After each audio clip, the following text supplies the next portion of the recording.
નમસ્તે. આજે આપણે એક એવી વાર્તા સાંભળીશું જે કદાચ આપણે બધાએ બાળપણમાં સાંભળી જશે, પણ શું એની પાછળનો ઊંડો મતલબ ક્યારે વિચાર્યો છે?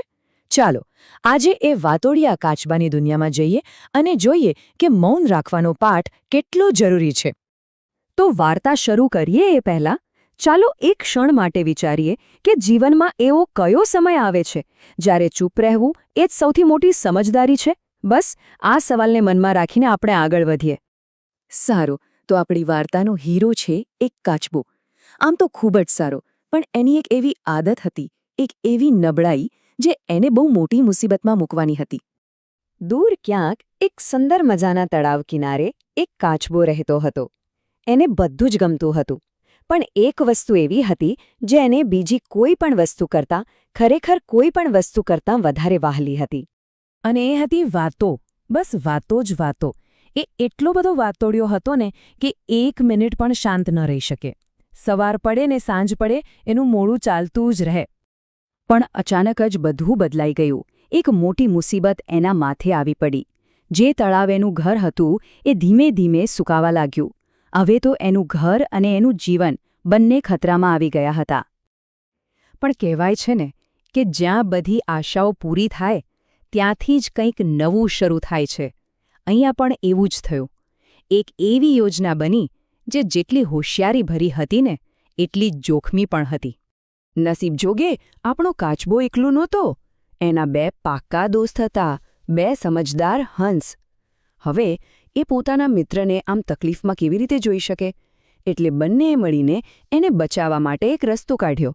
તો એમની યોજના શું હતી? જુઓ, પ્લાન એકદમ સિમ્પલ હતો પણ બ્રિલિયન્ટ હતો. એક મજબૂત લાકડી લેવાની, બંને હંસ એને છેડીથી પકડશે અને કાચબો એ બરાબર વચ્ચેથી પોતાના મોઢાથી એને પકડી રાખશે અને પછી ઉડીને નવા ઘરે જશે. પણ આ આખા પ્લાનની સફળતા ફક્ત એક જ નિયમ પર હતી. એક એવો નિયમ જે જો તૂટ્યો તો બધું જ ખતમ. અને એ નિયમ હતો, ભલે ગમે તે થાય, મોઢું ખોલવાનું નથી. એના મિત્રોએ એને સાફ સાફ કહી દીધું હતું, જોજે, તારું જીવન તારા ચૂપ રહેવા પર જ ટકેલું છે. બસ આટલા શબ્દો. પણ આ શબ્દોમાં જ એની જિંદગીનો સવાલ હતો.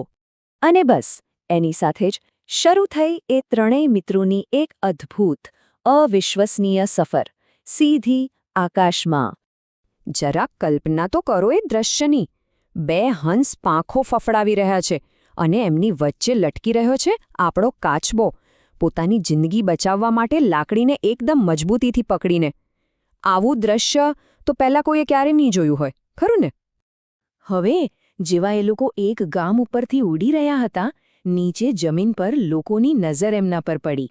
પહેલાં તો એમને પોતાની આંખો પર વિશ્વાસ જ ના આવ્યો. બધા એકદમ આશ્ચર્યમાં પડી ગયા. અને જોત જોતામાં તો આખું ગામ ભેગું થઈ ગયું અને બધા એમને જોઈને હસવા લાગ્યા, મજાક ઉડાવવા લાગ્યા. અરે, જુઓ તો ખરા, ઉડતો કાચબો! એવી બૂમો પાડવા લાગ્યા. હવે આ સાંભળીને કાચબાને બહુ ખરાબ લાગ્યો. એના અહમને, એના સ્વાભિમાનને બહુ મોટી ઠેસ પહોંચી. અને બસ અહીં જ વાર્તાનો સૌથી દુઃખદ વળાંક આવે છે. ગુસ્સાની એક જ ક્ષણ અને બધું જ બદલાઈ ગયું. એક જીવલેણ મૂર્ખામીભર્યો શબ્દ. લોકોની મજાક એનાથી સહન ન થઈ.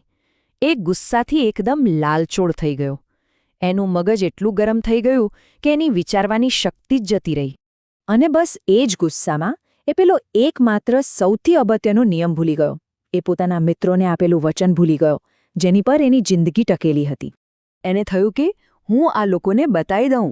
અને બસ એક સેકન્ડનો પણ વિચાર કર્યા વગર એણે એ લોકોને જવાબ આપવા માટે પોતાનું મોઢું ખોલ્યું. અને જેવું એણે મોઢું ખોલ્યું, પકડ છૂટી ગઈ. લાકડી એના મોઢામાંથી સરકી ગઈ. એક ક્ષણ માટે બધું જ થંભી ગયું.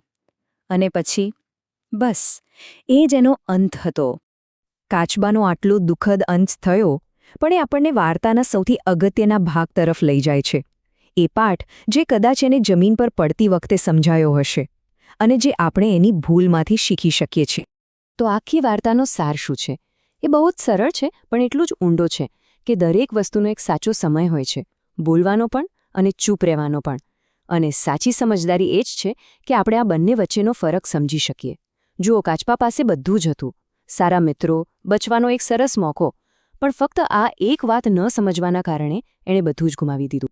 તો આ વાર્તા આપણને બધાને એક બહુ જ ઊંડા સવાલ પર વિચારવા મજબૂર કરે છે કે આપણા પોતાના જીવનમાં એવો કયો અલિખિત નિયમ છે જેનું પાલન કરવું સૌથી જરૂરી છે?